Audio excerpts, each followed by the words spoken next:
I don't want a ceasefire. I don't want a ceasefire. I want to go and I want this. I don't want a ceasefire. I don't want a ceasefire. I want to go and I want this. You have to be thankful. You don't have the cards. You're buried there. Your people are dying. You're running low on soldiers. Listen, you're running low on soldiers.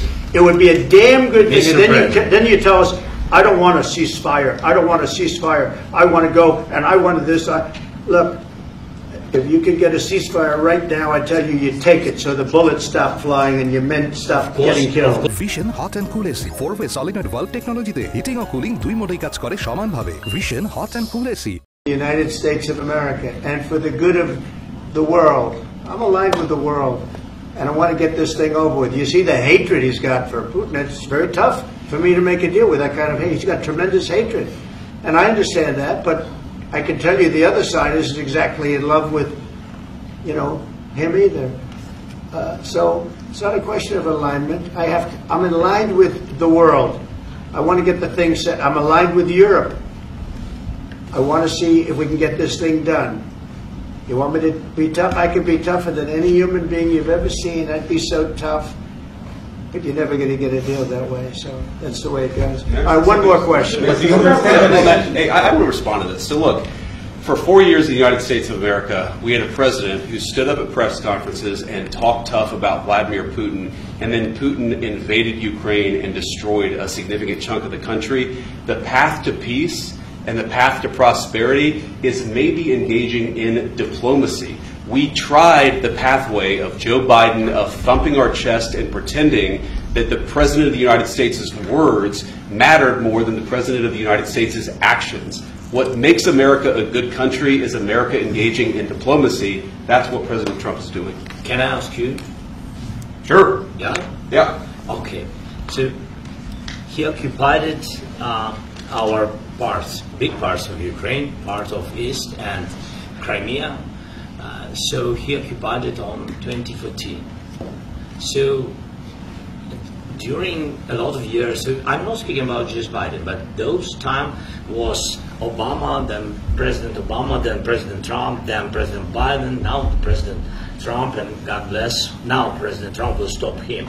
But during 2014, nobody stopped him. He just occupied and took.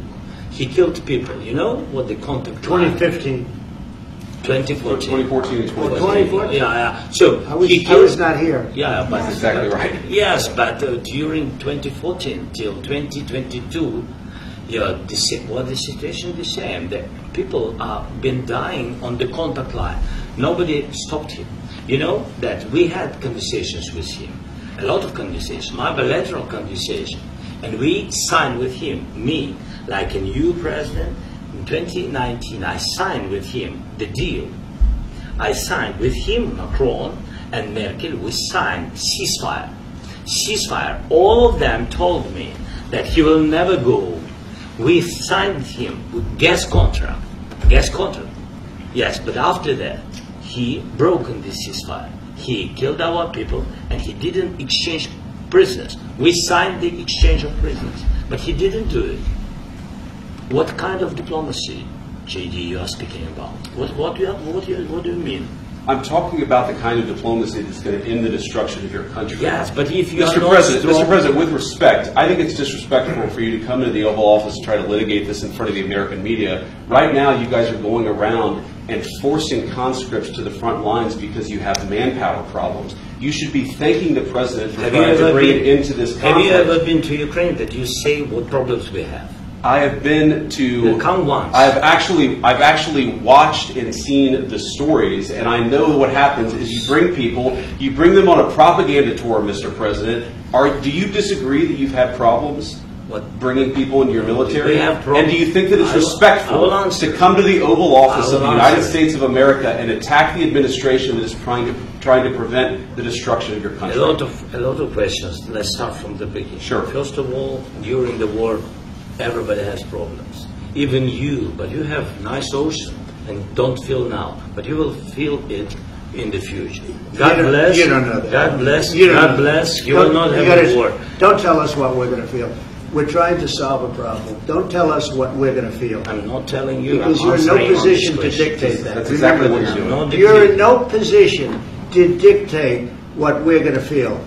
We're going to feel very good. You will feel influenced. We're going to feel very good and very strong. You will feel influenced. You're right now not in a very good position. You've allowed yourself to be in a very bad position, and he happens to be right about it. From the very beginning of the war. You're not in a good position. You don't have the cards right now. With us, you start having cards. I'm not playing cards. Right now, you don't. You're playing cards. Mr. President. You're playing cards. Serious. You're gambling with the lives of millions of people. You're gambling with World War III. You're gambling with World War III. And what you're doing is very disrespectful to the country, this country. That's back to you. Far more than a lot of people said they should have. Have you said thank you once? A lot of times. No, in this entire meeting, you said thank you. Even today. You went to Pennsylvania and campaigned for the opposition in October. Offer some words of appreciation for the United States of America and the president who's trying to save your country. Please, you think that if you will speak very loudly about the war, He's not speaking loudly. He's not speaking loudly. Your country is in big trouble. Can I answer? No, you've done a lot of talking. Your country is in big trouble. I know. You're not winning. You're not winning this. You have a damn good chance of coming out okay because of us. Mr. President, we are staying in our country, staying strong from the very beginning of the war. We've been alone, and we are thankful. I said thanks you haven't in been this alone. cabinet, you and not only in this cabinet. We gave you, through this stupid president, $350 billion. We gave you military equipment, and you men are brave, but they had to use our military. If you didn't have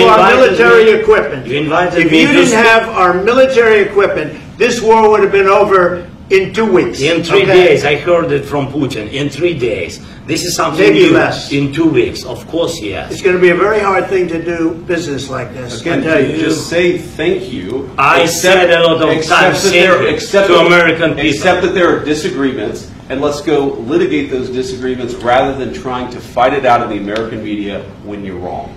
We know that you're wrong. But you see, I think it's good for the American people to see what's going on. I understand, sir. I think it's very important. That's why I kept this going so long. You have to be thankful.